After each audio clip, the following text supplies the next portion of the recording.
Hi everyone, welcome to the Mimi Janha show. I'm your host, Mimi Sister Janha. This was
Bamba. Why the president of the GTA?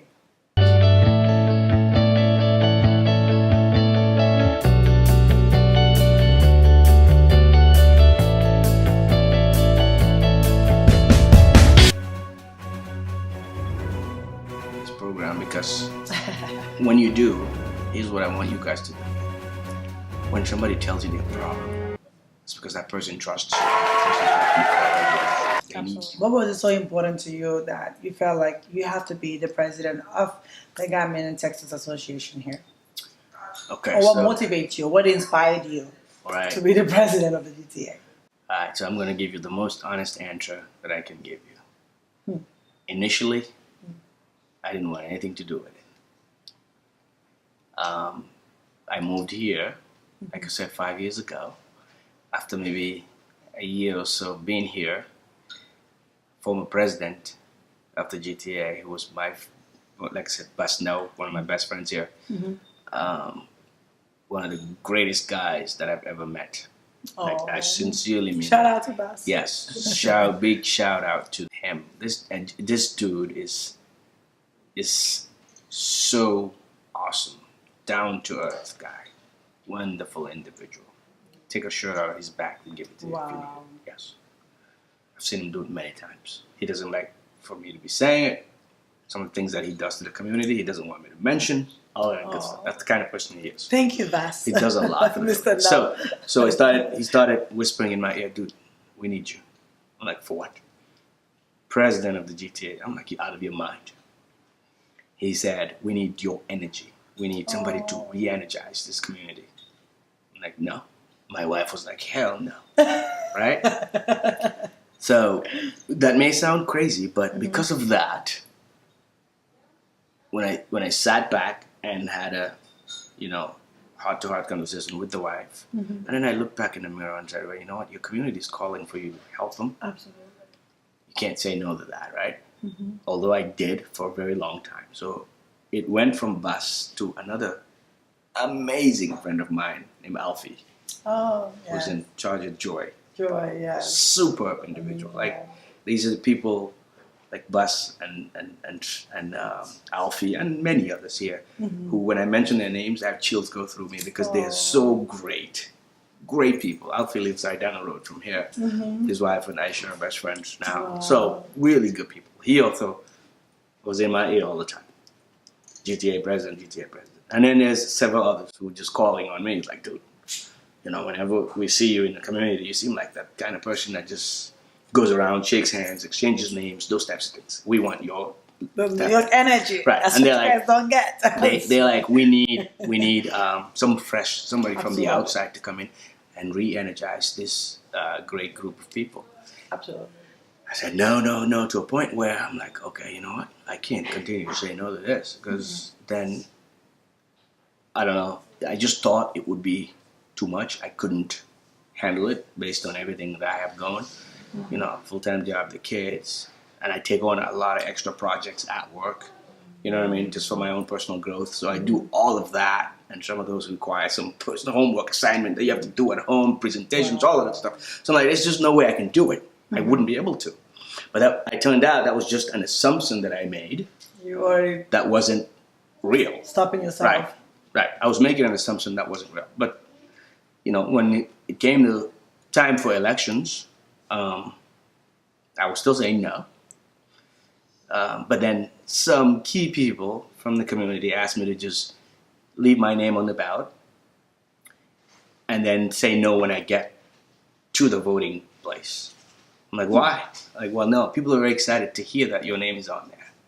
That's going to bring out people. So leave your name there and then say no when we get there. At that point, they're already there. This is a true story. Wow. So, but I'm like, I can't. I got there. I'm like, okay, you know what? I'm going to go for it. At the time, I'm thinking, there's no way I'm going to be the president of the G.T.A. These people don't even know who I am. Wow. They don't know me. They're not going to vote for me. You know, the guy that I was running against, like Scott, that lived there for many, many years. There's no way he's going to vote for me. So to me, I'm like, okay, I'll just run. He's going to beat me anyway. But knowing the type of person I am, like, okay, if I'm running, I know this guy knows more of people in the community, but I would hate for him to beat me. I want to win. So it became a right at the ballot box, right? So here's what I did. And then I asked the election board, okay, the fact that I'm agreeing to put my name on there, although deep down inside, I don't think these people will vote for me, but even though I said no to this point, if the results come out and I come out second place, I'm going to be pissed. So I said to them, we made an agreement. You got to give us the floor for 5 minutes each. Because I want to tell my story. Absolutely. I can't just go out there and have people vote for me when they've never heard anything from me. So let them hear me speak. Knowing the speaking abilities that I have, I'm like, okay, with 5 minutes, majority is going to vote. Now, that's just the confidence in me, right? I love it. I don't mean to sound cocky, but that was just the confident me. So once I stood up, I could kind of tell as I was talking and looking around the room with people nodding their heads, agreeing with everything that I was saying. I knew they were liking what they were hearing. So when the results came out, I had the majority of the votes, and that's how I became the president of the G.T.A. Well, congratulations, and it's very humbling to hear that part of your story as well. Yeah. So message to whoever is aspiring to be a president of the G.T.A. Do it. That's my simple message. No, being the president of the G.T.A, by the way, what is one thing that you want to be known for? Once you, how long is the term limit, by the way? It's 2 years. 2 years. And then, 2 terms. 2 years each. So a total of 4. 4. Right. So by the time I get out, obviously I'm not going to be done. I'm going to still be living here in the community. I'm going to continue to serve as a member of the community. I'll do my part. But one thing that I want everybody to know me for, and one thing I want everybody to know our community for, is a community that sticks together. Community that supports one another. Community that is comfortable with each other to tell each other what their problems are before it becomes too far to resolve. So, for example, like I said earlier, support whatever it is anyone in the community is trying to do. I don't care what that person sells. They're selling Gambian Texas, you name it. We buy from them before we go buy from. Nothing against the Senegalese or the Nigerian or anything. That's just the right thing to do. Absolutely. Some of the most successful communities, like your state in New York, in Brooklyn. If you go to Brooklyn, there's a community with Jewish people. Yes. Every store is owned by Jewish. Absolutely. Every restaurant is owned by Jewish. And these people... Dumbo, right across the street from the city. Again, I'm giving them credit, so this is a good thing for them. They don't go buy anywhere else but from their individual businesses. So when they want to go build a synagogue or whatever it is that they worship at or party from, whatever, one person in the community will cough out the bill. Yeah, because they've supported them enough to build them, to have enough money to do that give back to the community. Wow. So that's the ultimate goal here. That's what I want to be known for. Let's build on the great people we have so that those people can look back when we need them. That's the one thing that I want everyone in our community to do. And then the second thing is we should be at a stage where we can talk about our problems openly without the fear of, okay, Wanalas Masolo, I told you about me and you went out. Although you didn't help me, you go out and spread the word in a negative way. Because that's very common in our culture, to a point where we have people who are suffering and they get to a point where it's too late and then we're finding out. So for example, a few months ago, we had some guys that were detained by immigration. They were keeping it top secret until, again, it was almost too late. We stepped in at some point, gave a little bit of help, financial and physical, all that good stuff. But it took 2 months of detention before we found this out. To me, that's crazy. Eventually, we'll find out. Yes, absolutely. So why do you want me to find out when the issue has reached like the bottom? To me, it's so much harder for us to lift you from way down bottom than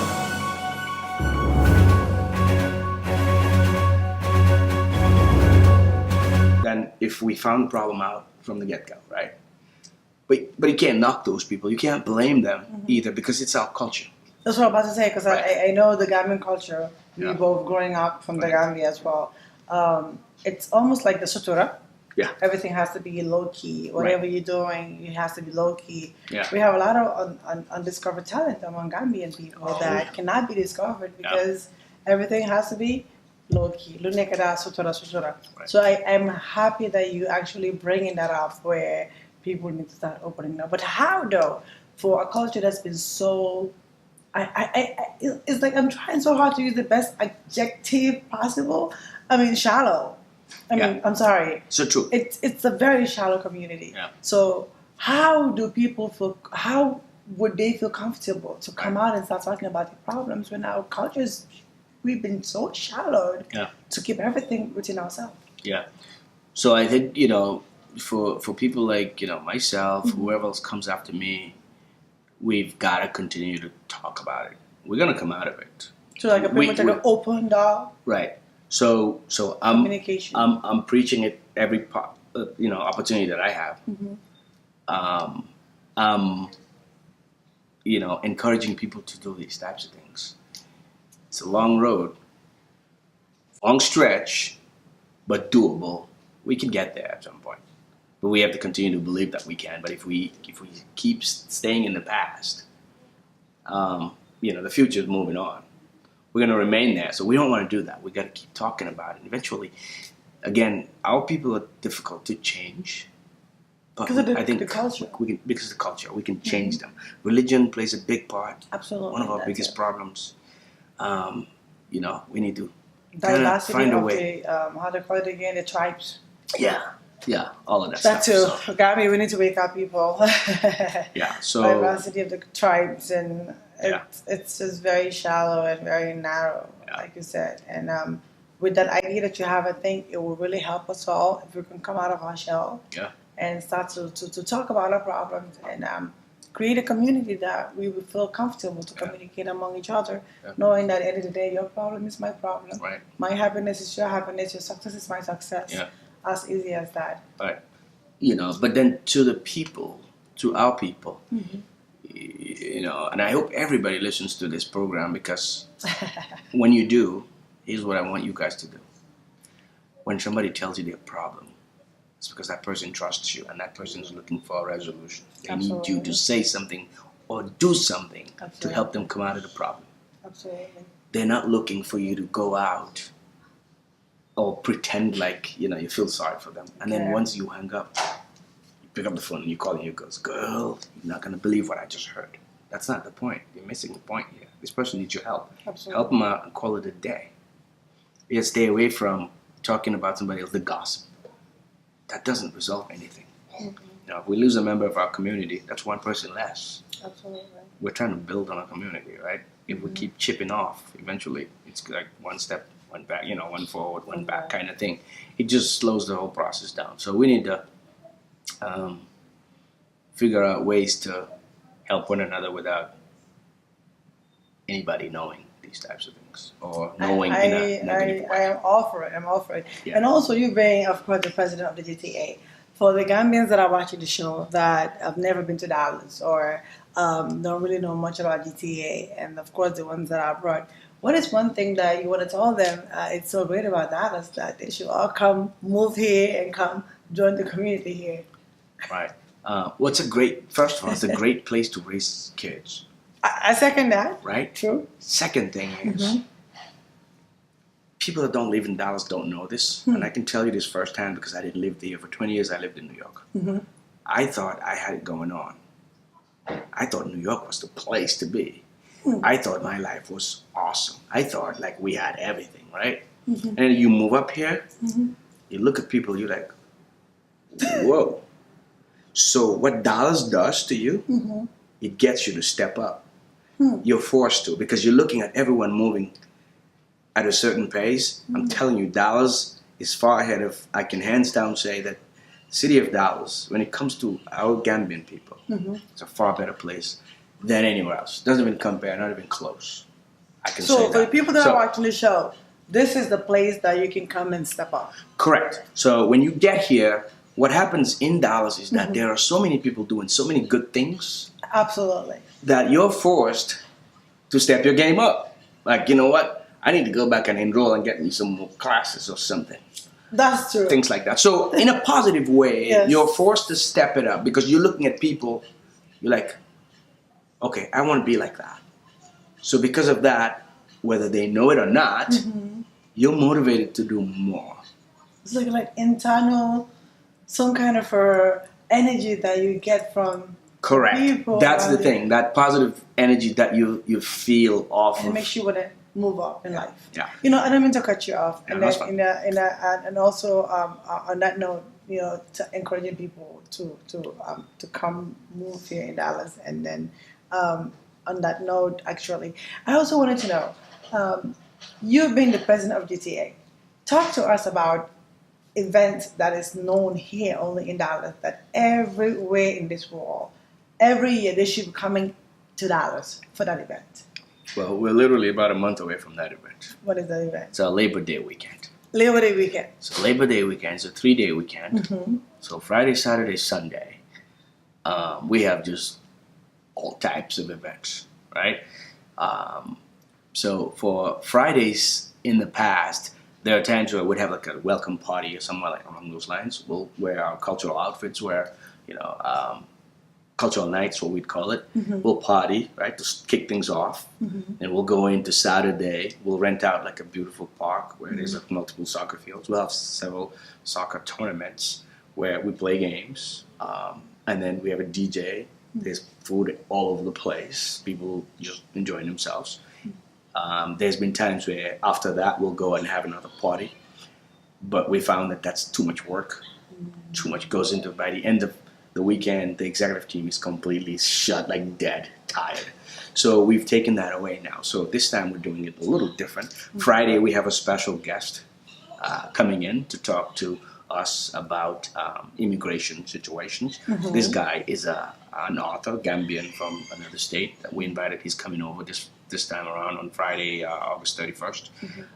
And then on the Saturday, the soccer tournament starts. Now this year's Labor Day is going to be better than ever before. That's a promise. And we're going to be in the house as well. Mimi Cisse Janha will be there. It's going to be better than ever. Here's why. Why? Here's why. Yes. Because I have a vice president. His name is Mas John. Shout out to Mr. Mas John. Big shout out. This dude is crazy, like workaholic when it comes to making things happen. So remember when I talked about having a great team and each of them being in charge of different things. So this Labor Day weekend is his. So it is upon him. So, Mr. Mastian, we got our eyes on you. Oh yeah. Oh no. Trust me. He's got the things that he's putting together. Oh man, I am super impressed with the stuff that he's doing. So he went up and took it upon himself and created exact members. He went out and recruited from the community, just the regular general public, and he put them in different groups to help him make the decisions. So he's not making a decision by himself. I'm not making decisions. The exec team is not. We're making it along with the community. Wow. Coming up with all of the different events. So anytime we talk about something as an exec team, he brings it to us in various groups, right? It's debated in there, and then we come up with the final package, and then we put it in the black bucket. I am loving this, Alice. Yeah. So this time around is going to be the best organized. So the Labor Day is just some kind of fundraising. Yeah, it's fundraising, but it's, again, at the end of the day, we're not looking at it from the fundraising point of view. Obviously, we want to recover some of the expenses that we put in, but we're not doing it for the fundraising part of it. We're doing it just to get the community to come together. That's wonderful. From all different parts of the country, wonderful.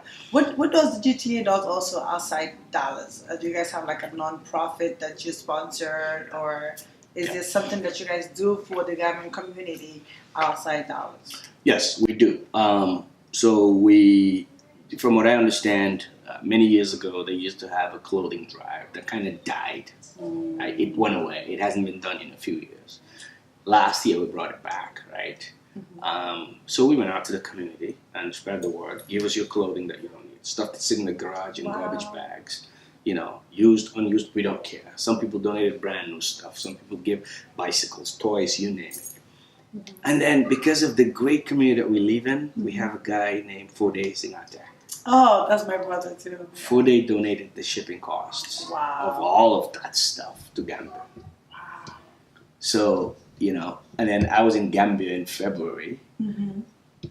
We partnered up with some people from I think it was Kuntaur, where they had floods in there. Oh, yeah. So with them, we partnered up with a guy in there that shipped the products to those people to help get those people's lives back together.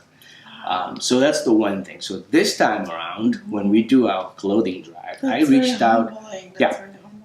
I reached out to the ambassador in DC and told him, hey, here's what we did last year. This year, we need the Gambian government to help sponsor that stuff. We'll collect the product. We want Gambia, the government, to help us get that to the Gambia. And he's kind of given me a semi-commitment, not fully, but I trust that he'll do what he says.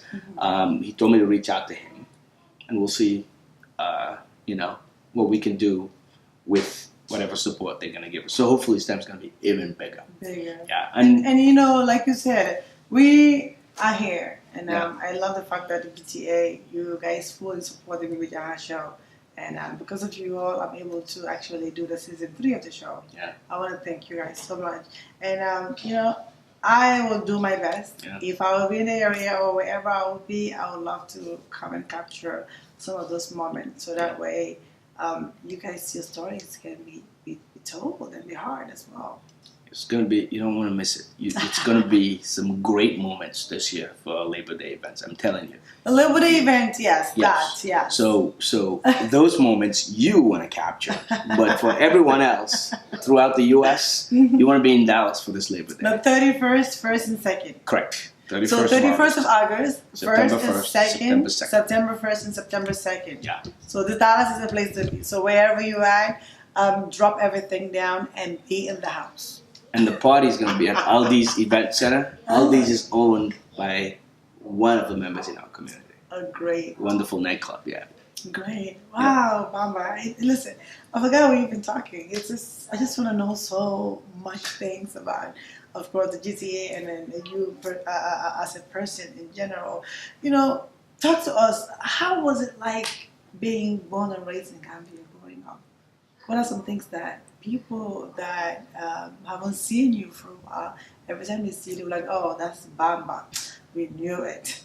That's Bamba. Like something that everyone can relate that's him as a person.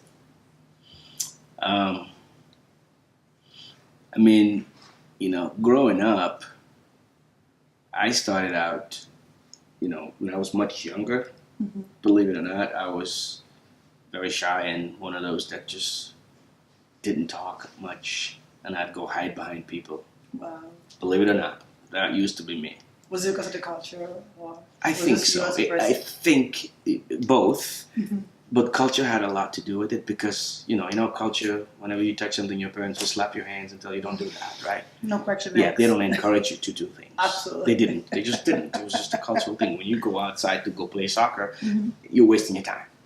That's nonsense. That's the way they looked at it. Well, soccer players are the richest people in the world nowadays. You know what I mean? So, but they didn't know better either. So for them, I think some of our parents were kind of selfish too because they want you to sit next to them and just serve them. But going back to your question, I grew out of that and became this vibrant, exciting individual that people tell me these things that we just love your energy. So absolutely, and I enjoy that because being exciting, knowing that you have this energy that people like, and people telling me that they like my energy made me wanted to give it more. Like everywhere I go, I'm like, okay, you like my energy? Well, here it is. It's free. You know what I'm saying? Exactly. So and because of those compliments I was getting from people, I wanted to give more of that. And so they kind of like built your confidence. Built it growing up. up. Right. From the Gambia. Right. As as backwards. The culture of leading, you gotta be calm, quiet. Correct. Very pretty much right. Introvert. That's what they encourage. Yeah. So you're coming out to be an exciting and happy individual. Yeah. So pretty much that kind of builds your confidence. Right. Yeah. As a kid, for everyone that knew me before I came here, I grew up and kind of got horrible with the books, but I just grew up for some reason as I went to college and stuff. I liked books less and less. But prior to that, everybody that knew me then knew that I was like a nerd when it came to school. I never took second. Gambia, they grade. They grade all of us from first place to whatever. Right. So I have never taken. We struggle to that. Yeah. So everybody that knows me back right now, if you go to Gambia and ask people that grew up with me, they'll tell you, "Oh man, he was smart. He just first place all." But you were still smart. Yeah. No. I'm not taking it away. You're able to be such a great leader as well. Yeah, but I was blessed with some good brains, if you will. I feel like I could have done a whole lot more, but you are doing it. Who doesn't feel that way about themselves? You know what I mean? Absolutely doing it. So yeah, that's what I was known for in the Gambia. I was a book person until I came to the U.S. I got bad a little bit. I still did pretty okay. Listen, we are so humble and so honored to have you on the show today, Mr. Bamba Sohna. For the viewers that are watching the show out there, what is one message that you want to leave for every Gambian or everyone that's watching the show out there from you to them? Yeah, so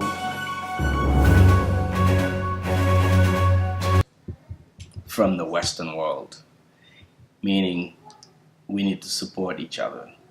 So some of the issues that we're facing in the Gambia right now, tribalism, religionism, that stuff, I don't even know if religionism is a word, but that stuff just makes no sense to me. Absolutely. Like, who cares what your last name is? Like, who cares what tribe you're from? You peel the skin from all of us, we'd all look the exact same. Absolutely. So the issues that we're faced right now with this is a Source, that's a Jola, that's a Wolof, that's nonsense. Get rid of that stuff. Absolutely.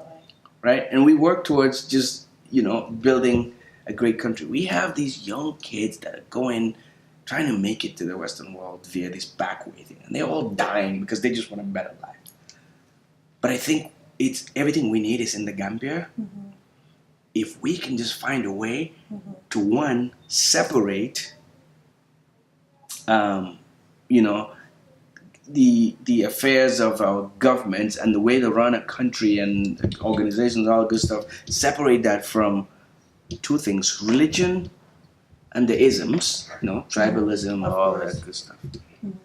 Muslim, Christian. I just don't understand how that comes in the way of the way we think. We're holding each other back. when we don't know it. Because, if we're all willing to work together, because you'll find that I may look at you because maybe I may speak Wolof and you're Mandinka or whatever. Mm-hmm. I may think of you as an inferior person to me, or vice versa. Absolutely. Or I just don't like you because you're sourcing I'm Wolof. But the minute we sit down and we talk, and we get to know each other, 99.9% of the time, you'll have a change of heart about that individual. Common denomination, which is absolutely. Gambians. We have a lot more in common than we do different. So majority of the time, mm-hmm. I think what we need to do, the one message back to your question, to Gambia and the people here, mm-hmm. if you have an issue with somebody, or if you feel like you don't like a person for whatever reason, absolutely, you sit down and you just chat with the individual. You'll find like you most likely will have a change of heart. Because like Nelson Mandela said, to love, we're all born with love. Yeah. Hate is something that you practice. And hate is not fun. Yeah, and love comes natural because we all built with love. Yeah, and hate is very painful too. Talk to me. What is your biggest regret? My biggest regret? In general, being the president of G.T.A, coming in this country, what is one thing that you wish you'd done differently, knowing what you know now as an adult?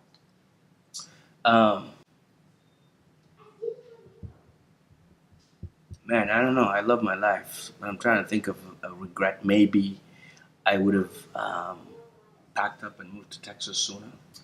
This Texas thing is no joke, y'all. Yeah. Seriously, I would have packed up and moved to Texas sooner. So we're gonna give credit to the wife. Yeah, because yes, absolutely, all the credit belongs to her. And I love your relationship with her, by the way, and I love how you emphasize everything you say. You bring her up, which is very new in this day and era, especially coming from a cultural background from Gambia, where women are pretty much you are a second-class citizen. Yeah. Men don't really praise their wives. And hearing that from you, I mean, it just tells the value of who you are as a human being. And I really appreciate that. Believe it or not, as good as I may sound, I'm a very reckless individual. I need somebody like her to keep me in check, so she does that very well. But at least you are admitting to the fact that you have a wife that is so awesome to you, and because of her, you're able to do a lot of things. No, she does. I got to give you a lot of kudos for that. Oh yeah. But kudos back to her. She's the reason why we're here. But 17 years ago when we got married, I wish she would have stepped in at that point and said, we're moving to Texas. But she didn't know Texas anyways. But so, I just wished that the last 5 years, that since we moved here, I wish that the decision was made a lot sooner. But there's no regrets. I mean, in life, you can't look in the back, in the rearview mirror. You gotta focus on, because what's past, there's nothing you can do to bring it back. So focus on what you can. The future. But it's gone, right? Exactly, that's how I tell people about forgiving and letting go. Yeah. So honestly, I can't look back and, I wish I had moved sooner. But to sit back and say, okay, I regret such and such, we can all sit here and go back and dial back and say, I wish I had done it. And stay in the past. Right. That's not stay going to change. Exactly. It's not going to change anything because it's already gone. Mr. President, I want to thank you. It's been such an honor to have you on the show, and thank you for sharing these great ideas of you as a person and your wonderful family. I want to personally thank you from the bottom of my heart for granting us this exclusive. Thank you for the opportunity.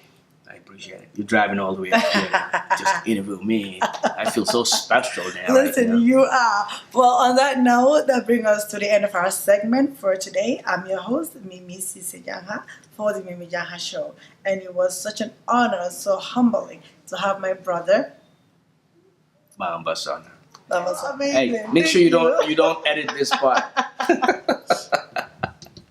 Thank you so much. I appreciate it. Thank you. I'm really humble. Yeah. And thank you guys for your support. On that note, we say peace, deuces, bye, adios. Peace out. Yes. Yeah. Bye.